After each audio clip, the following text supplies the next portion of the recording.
Water pistols, like this one, have become the number one weapon in the fight between locals and tourists in cities around the world. And here with me in the studio to tell us more about this is Laura Garcia, a BBC journalist. Don't you shoot that at me. You did promise me a water gun fight. Okay. Can we save that till the end, though? Because these are already dripping. Oh, yeah. You know what? Right, let's put the weapons away. So, Laura, tell me a little bit about what has been going on in Spain, particularly Barcelona is where we've been seeing pictures of people being attacked, sprayed while on holiday. Yeah, so you might have seen this all over your socials of people who live in a town spraying tourists as a form of protest to say, we don't like what's happening to the place that we live in because of all these people that come to visit. And this has been going on for a while. So it started last year. The new thing this year is that it's starting to spread also to other cities and that it's becoming a bit of a pattern.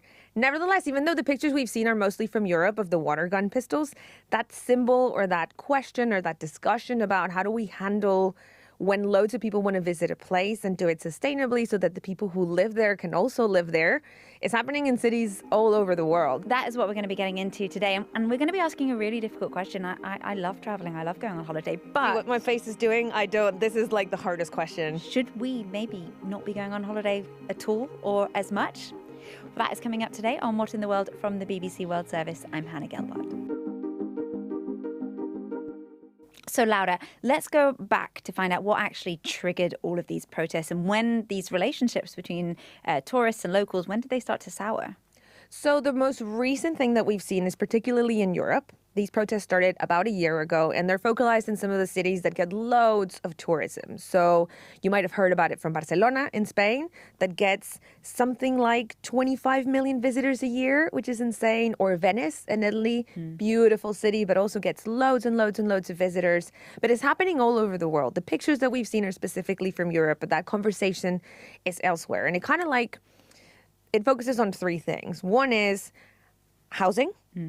So platforms like Airbnb, but also not exclusively Airbnb, that rent out houses to visitors are driving the price up, right? So I'm from Mexico. It happens the same there. If Americans are coming over with their dollars and they can pay more than I can pay for rent in Mexican pesos, then housing starts to be a problem. But that normally in places where that was already a problem. Second is sometimes when we travel, we're not on our best behavior. And that starts to impact on communities that get loads and loads of visitors. And that's everywhere. Right? And then the third thing, it's also about culture and preserving the identity of a place. If we're talking about Barcelona in Spain, specifically, where we've seen this protest with the water guns, they're a specific part of Spain that has their own identity. They're part of Catalonia. They have their own language. They're fighting really hard to preserve who they are. And the massive influx of tourists is making that really hard. Let's go back to the first part of the problem, the housing and the short-term holiday rentals. So Airbnb is the name of the company that has been waved around in all of this. Have they said anything about the protests? Yeah, so the protests have also resulted in a couple of different changes. So the government of Spain has called for 66,000 properties that are listed on Airbnb to be removed from the platform. That's loads and loads of houses and flats that would normally go to tourists so they can go back to being used by people from Spain or people who live in Spain, right? And these are all over the country, not just in Barcelona. And in Barcelona specifically, the government has announced that they're going to ban completely short-term rentals. So when you lease out your house for 5 or 10 days to tourists from 2028. What Airbnb has said is they're fighting back against kind of some of these government decisions. They're also making deals with different parts of the Spanish government to come to an arrangement or to come up with different, more sustainable ways of doing the work that they do. And what they say and what people who rent their flats say is that it's a different way to make money. Right? For some people, this is how they feed their families, how they keep their family economy going, and that's an important part of this equation that needs to come into play. Some people say that the solution might be for us not to travel or move abroad or live abroad at all. As a person who likes to travel, like you, that is like the worst question. It's difficult, isn't it? It's like a really difficult conundrum. It's a really difficult conundrum, and it's also something that's not new. So one of the biggest pieces of work around figuring out this balance between how do we take the good stuff from tourism because they bring in money in the economy and cultural exchange, but mitigate the stuff that puts pressures on community comes from UN Tourism. They did an enormous report in 2019, looked at 18 cities from completely different parts of the world, and came up with 11 big recommendations. What are the top ones? So the top ones? Most implementable. Yeah. I mean, people will say all of them, right? And for different reasons. And we see examples of people putting similar practice like this into place. So one is, for example, figuring out how do you get people not to be just in one city. So not just Barcelona, what are the places around? And that means that burden is spread out a little bit more. Thinking about the times people visit. Can you come up with a Barcelona is gorgeous in winter campaign, right? And we're using Barcelona as an example, but it can be anywhere. Get visitors to have itineraries and specific attractions, because if you can predict where they're going, you can manage the flow of people and the resources that they're going to have. Make sure that local communities are getting benefits from tourism and they're not getting priced out, and it's not just going to the hotels or the Airbnbs of the world, right?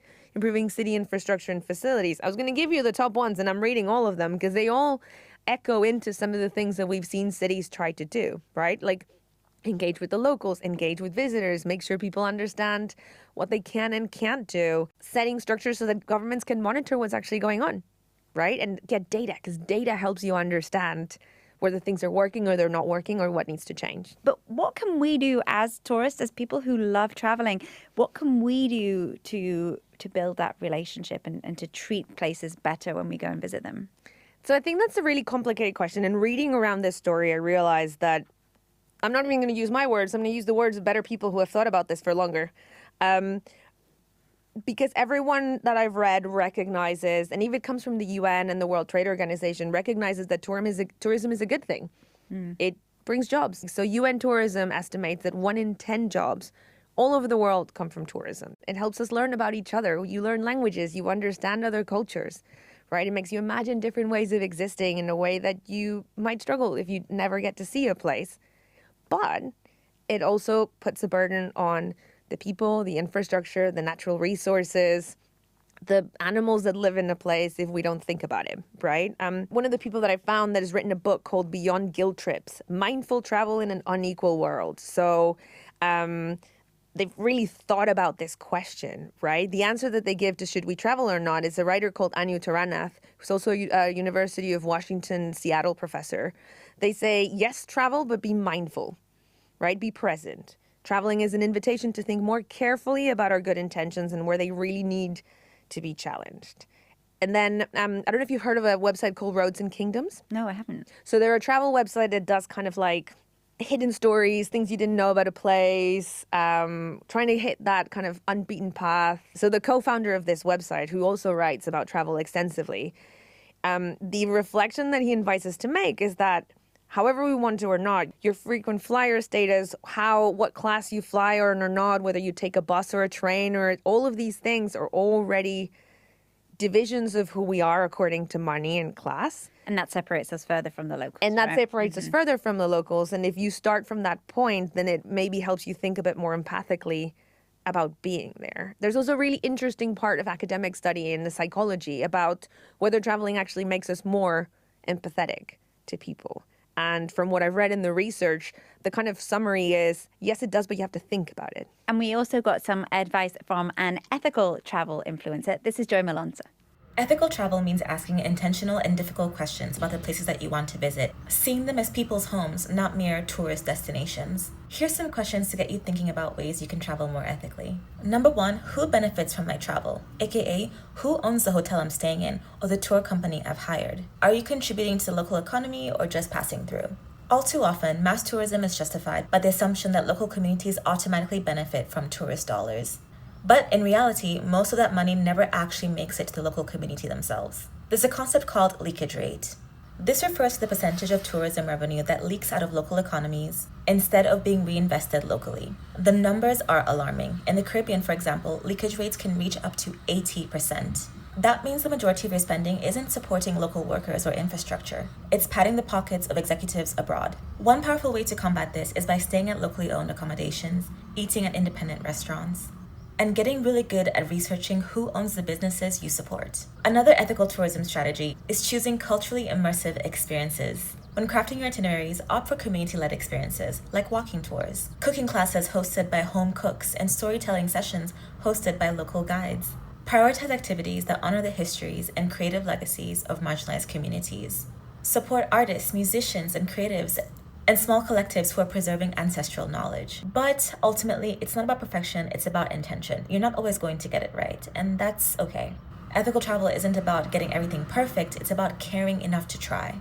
What are some of the solutions that are being practiced, that are being tried out by different governments around the world? So some of those solutions come from bodies, or proposals come from things like UN Tourism, and are being tried in completely different ways, right? And they're basically about managing access to resources, how people move around, where people can live, and that kind of stuff. If we talk about concrete examples, Berlin, for example, has a directory of sustainable hotels, and they also encourage people to cycle rather than to take public transport so that the locals can get to work, right? You are going to visit a museum, it can take you 15 minutes more to get to that museum versus the mom who needs to take their kids to school and get on with their day, right? Copenhagen, for example, has this super interesting initiative called Copen Pay.